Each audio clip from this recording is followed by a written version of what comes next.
നില കുളിരുമായി ഈ മനുഷ്യൻ റൊമാൻറ്റിക് ആയിട്ടുള്ള വോയിസ് കേട്ടാൽ എങ്ങനെ വിശ്വസിച്ച് വീട്ടിൽ ഇരിക്കും? അതാണ് എന്റെ പ്രശ്നം. എന്റെ പ്രണയത്തിൻ താജ്മഹലിൽ. അപ്പൊ റൊമാൻസും കുഴപ്പമില്ല. ടൂവേ വന്നാലല്ലേ ഉള്ളൂ പ്രശ്നം. ഒരു വർഷം ഫോൺ വാങ്ങിച്ചു എന്നാ കുഴപ്പമില്ല ഉറപ്പാണ് എനിക്ക്. അതൊരു വ്യക്തിത്വമുള്ള മനുഷ്യനാണ്, അതുകൊണ്ട് നോക്കൂല നമുക്ക് ഉറപ്പുണ്ടെന്ന്. അരികിൽ പതിയേട നെഞ്ചിൽ ആരോ മൂളും രാഗം, മിഴികൾ മൊഴിയും മധുരം. കൊറേ പെണ്ണുങ്ങൾ ഇങ്ങനെ പുറകെ വരുമ്പോ ചാഞ്ചാടുമെന്നാണ് ചോദിച്ചത്. ഇതുവരെ എന്റെ അടുത്ത് ചാഞ്ചാടിയിട്ടില്ല. എന്നെ കമ്പയർ ചെയ്യുന്ന സമയത്ത് എന്റെ കയ്യിലാണ് കൊറേ മിസ്റ്റേക്കുകളും ഉള്ളത്. മലയാളം വെച്ചാൽ ഞാൻ പറയും ചിലപ്പം അസ്ഥാനത്ത് കയറിയിട്ട് പദാർത്ഥം കഴിക്കുന്നു. അങ്ങനല്ല, എന്റെ ദേഷ്യം എന്ന് വെച്ചാൽ വേറെ ടൈപ്പ് ദേഷ്യ. അല്ല അങ്ങനത്തെ, പക്ഷെ പെട്ടെന്ന് കൂളാവുന്നത് ഇക്കയായിരിക്കും. ഇക്കയുടെ ദേഷ്യം എനിക്കുള്ള ദേഷ്യം എന്ന് വെച്ചാൽ ഇക്കയുടെ അല്ല, ഞാൻ ഇക്കയുടെ അടുത്ത് തീർക്കൂല, വേറെ ആർക്കും തീർക്കൂല. സ്വഭാവമാണ്. ഡോറിലുണ്ട് പാത്രമാണെങ്കിൽ എടുത്ത് വലുതായിട്ട് എറിയും. അങ്ങനല്ല, ഇപ്പൊ ഇവിടെ ഇരിക്കുന്ന പാത്രം ടക്കെന്ന് പറഞ്ഞിട്ട് ഡോറാണെങ്കില് ഡോറ് അടയ്ക്കും. ഞാൻ വേറെ ഒന്നും ചെയ്തില്ല, ഇത്രേ ചെയ്തുള്ളൂ. അതിനാണ് ഇവന്മാർ ഇങ്ങനെ ബഹളം വെക്കുന്നത്. വേറെ ആർക്കും ഞാൻ അങ്ങനെ ചെയ്യാൻ പോകില്ല. ഇക്കേന്റെ അടുത്ത് ഇപ്പൊ എന്തെങ്കിലുമൊക്കെ പറയണമെങ്കിൽ എല്ലാം മെസ്സേജ് ചെയ്യും. ഡോറൊക്കെ അടച്ചിട്ട് മറ്റേ പ്രോസസ് കഴിഞ്ഞിട്ട് മെസ്സേജ് ചെയ്യും. നജീം അർഷാദും തസ്നിയുമാണ് നമുക്കിപ്പോൾ ഉള്ളത്. ഹായ്. ഹലോ നജീമേ, ഇന്ന് ചെയ്യാൻ പോകുന്നത് എന്താണെന്ന് അറിയാമോ? ഐഡിയ സ്റ്റാർ സിംഗർ മുതൽ ഇതുവരെയുള്ള പാട്ടുകളെല്ലാം പാടിക്കാൻ പോവാ. എല്ലാം കംപ്ലീറ്റ് മൊത്തത്തിൽ തീർത്തിട്ടേ പോകാൻ പാടുള്ളൂ എന്നാണ് നിർദ്ദേശം. ഇപ്പോ മഴനില കുളിരുമായി വേനൽ തൂവൽ വീശും, അത് ബിജുപാലിന്റെ എനിക്ക് ഏറ്റവും ഇഷ്ടപ്പെട്ട പാട്ടുകളിലൊന്നാണ്. അതിൽ ഈ പൂങ്കാറ്റി വഴിയെ വരാതെ എന്നുള്ള നജീമിന്റെ ശബ്ദം കേൾക്കാൻ വേണ്ടിയിട്ട് ഇങ്ങനെ ഞങ്ങൾ വെയിറ്റ് ചെയ്യും. സൗമ്യാണത് പാടിയിരിക്കുന്നത്. രസമായിട്ടാണ് നിങ്ങളുടെ കോംബോ വർക്ക് ചെയ്തിരിക്കുന്നത്. അധികം വർത്താനമില്ല, ആ പാട്ടിൽ തുടങ്ങാം. സ്റ്റാർ സിംഗറിൽ 50 പാട്ട് പാടി. അതിനുശേഷം പിന്നെ എന്റെ ഓർമ്മ തന്നെ നശിച്ചുപോയി. നല്ല അറിയാവുന്ന പാട്ടാണെങ്കിലും തെറ്റിക്കും, ചിലപ്പം പേടി എന്തെങ്കിലും ബ്ലൈൻഡ് ആവും പെട്ടെന്ന്. ചില വരി ഇപ്പൊ തെറ്റുവാണെങ്കിൽ അറിയാവുന്നവർക്ക് മനസ്സിലാവും. പക്ഷെ ഇക്കയുടെ മുഖത്ത് ആ കള്ളത്തരം, എന്ത് ടൈപ്പ് ഓഫ് കള്ളത്തരം ചെയ്താലും അപ്പൊ തന്നെ പിടിക്കും. ഇതൊരു പ്രശ്നമാണ്. ഇത് പാട്ടിന്റെ കാര്യത്തിൽ മാത്രമല്ല, അത് ഭയങ്കര ഇൻവെസ്റ്റിഗേഷൻ, ഒബ്സർവേഷൻ ഭയങ്കരമാണ്. ഞാൻ പറഞ്ഞു ഇവർക്ക് ഡെന്റൽ ഡോക്ടറാണ്, ഡെന്റിസ്റ്റ് ആണ്. ഞാൻ പറഞ്ഞു നിനക്ക് പറ്റിയ പ്രൊഫഷൻ ഇതല്ല, ഇത് ക്രൈം, മറ്റേ ഇൻവെസ്റ്റിഗേഷൻ, CID.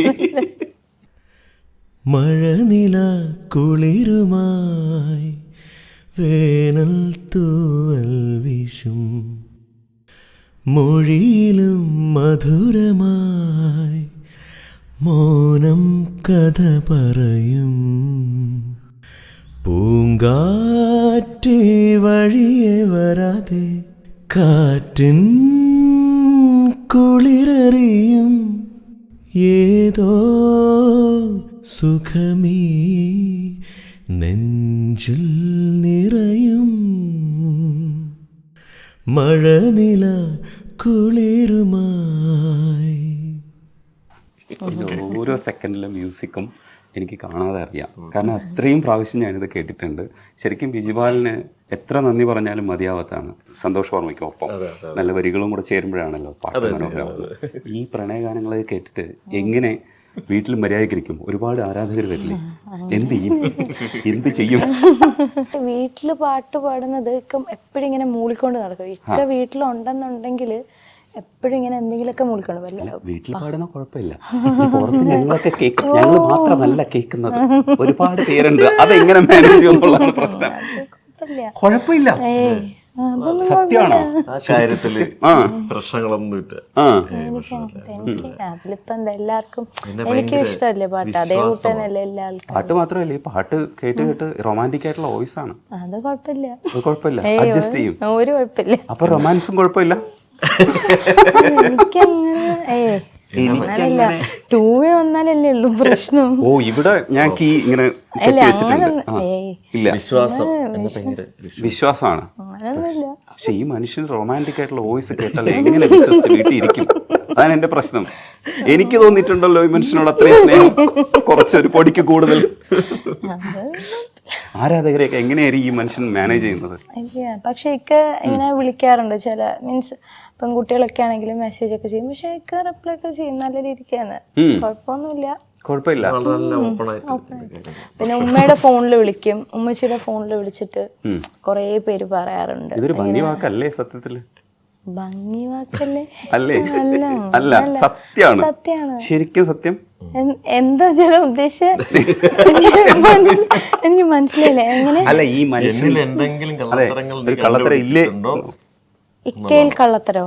ഇക്കയിൽ കള്ളത്തരം? കള്ളത്തരമൊന്നുമില്ല എന്നില്. പിന്നെ ഉണ്ട് കള്ളത്തരം എന്ന് പറയും. ഇക്കയിൽ എനിക്ക് അങ്ങനെ കള്ളത്തരം ഒന്നും ഇല്ല. പതിവായി ഞാൻ വാച്ച് ചെയ്യുന്നത് കൊണ്ട് വാച്ച് ചെയ്യുന്നോണ്ട് അങ്ങനെ ഇല്ല, കുഴപ്പമൊന്നുമില്ല. പിന്നെ അല്ല, എല്ലാത്തിലും കാണുമല്ലോ കുഞ്ഞു നമ്മൾ അങ്ങോട്ടും ഇങ്ങോട്ടും അഡ്ജസ്റ്റ് ചെയ്ത് പോയി കഴിഞ്ഞാൽ പിന്നെ തീരെ ചിലതൊക്കെ വിട്ടു തന്നിട്ടുണ്ട്. തിരിച്ചതേപോലെ ചിലതൊക്കെ വിട്ടു കൊടുക്കണം. എന്നെ കമ്പയർ ചെയ്യുന്ന സമയത്ത് എന്റെ കയ്യിലാണ് കുറെ മിസ്റ്റേക്കുകളും ഉള്ളത്. ഇക്ക എന്നെ വെച്ച് നോക്കുമ്പോ മിസ്റ്റേക്ക് എന്ന് പറഞ്ഞാൽ ഉറങ്ങുമ്പോ ഫോൺ എടുത്ത് നോക്കുക, അങ്ങനെയൊക്കെയുള്ള അങ്ങനത്തെ ഒന്നുമില്ലേ? ഒന്നും ചെയ്യില്ല. അല്ലാതെ തന്നെ നമുക്കറിയാം ഇക്കയുടെ പ്രൈവസി. നേരത്തെ ഇൻവെസ്റ്റിഗേഷൻ എന്ന് പറഞ്ഞോണ്ടാണോ? നമ്മുടെ കാര്യത്തിലല്ല. ഇപ്പം പുറത്ത് എന്തെങ്കിലുമൊക്കെ ഒരു വിഷു വരത്തില്ലേ, ഇപ്പൊ എന്തെങ്കിലുമൊക്കെ നമ്മൾ ആരുടെയെങ്കിലും കാര്യം, അപ്പൊ ഞാനത് ഫുള്ള് ഇങ്ങനെ ചിന്തിച്ച് കൂട്ടും. ഒരു കാര്യം നമ്മൾക്ക് കിട്ടിക്കഴിഞ്ഞാൽ A to Z ഞാൻ ചിന്തിച്ചു. അപ്പൊ ഇക്കയുടെ തന്നെ ഞാൻ ഷെയർ ചെയ്യുന്നത്, വേറെ ആരുടെ നമ്മളത് ഷെയർ ശരിയല്ലല്ലോ. അത് വെച്ചിട്ട് ഇക്ക പറയുന്നത് ആക്സിഡന്റലി കോളൊക്കെ ചില സമയത്ത് ഡൈവേർട്ട് ഇട്ടിട്ട് പോകുന്ന സമയത്തൊക്കെ വിളിക്കുന്ന സമയത്ത് ഇവൾ അറ്റൻഡ് ചെയ്യാറുണ്ട്. ഈ വിളിക്കുന്നവരൊക്കെ ഇവളുമായിട്ട് സംസാരിക്കുമ്പോ പിന്നെ മറ്റേ all Indians are my brothers and sisters എന്ന് പറയുന്ന പോലെ ആ ഒരു മോഡാവും. അതെ, നല്ല കുട്ടി ഒന്നും പറയുന്നില്ല, വളരെ രസമായിട്ട് ആദിത്യ മര്യാദയോടുകൂടി തന്നെ സംസാരിക്കുന്നു. അപ്പൊ പിന്നെ അവർക്കൊന്നും തിരിച്ചൊന്നും പറയാൻ പറ്റാത്ത അവസ്ഥ. ഞാനിപ്പോ വിളിക്കാത്തൊരവസ്ഥയിലൂടെ. അതെ അതെ,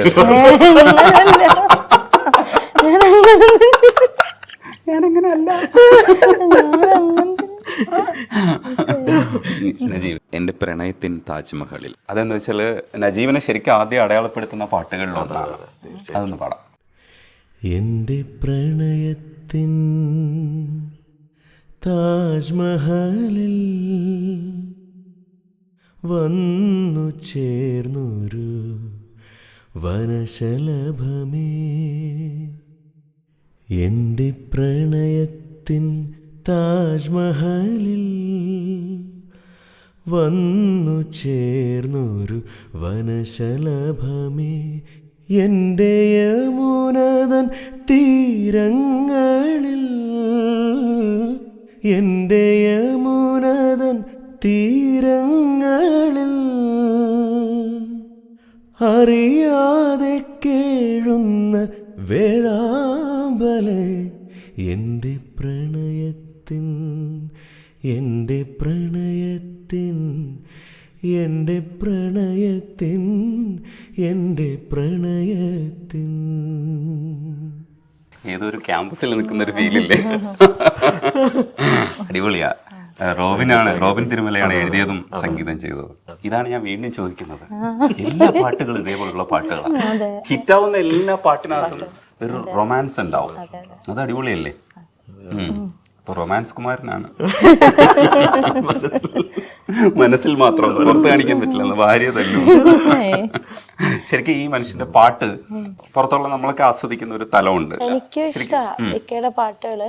ഇക്കയുടെ ചില സാഡ് സോങ്സ് അങ്ങനത്തെ ഒക്കെ ഇല്ലേ, ചില സാഡ് സോങ്സ് അല്ലെങ്കിൽ എനിക്ക് ചില ഭാഗങ്ങൾ ഇപ്പം പാട്ടിന്റെ ആ ഒരു ഇത് റിപ്പീറ്റ് ചെയ്ത് കേൾക്കാൻ. അല്ലെങ്കിൽ ഇക്കയുടെ പാട്ട് തന്നെ അല്ല, ഇപ്പൊ പോയിസൊല്ല കൂടാതെ കാതൽ, അതല്ലേ കാതൽ റോജ, അങ്ങനത്തെ ഒക്കെ കുഞ്ഞു കുഞ്ഞു സാധനങ്ങളില്ലേ. അത് കുഞ്ഞുച്ച പാട്ടിന്റെ ഫസ്റ്റ് മുതൽ അങ്ങനെയല്ല, ചില സാധനങ്ങൾ ഭയങ്കര ഫീൽ കൊടുത്തിട്ട് പാടുമ്പോ അതിങ്ങനെ റിപ്പീറ്റ് അടിച്ച് രാത്രിയൊക്കെ നമ്മൾ ഉറങ്ങുന്നത്.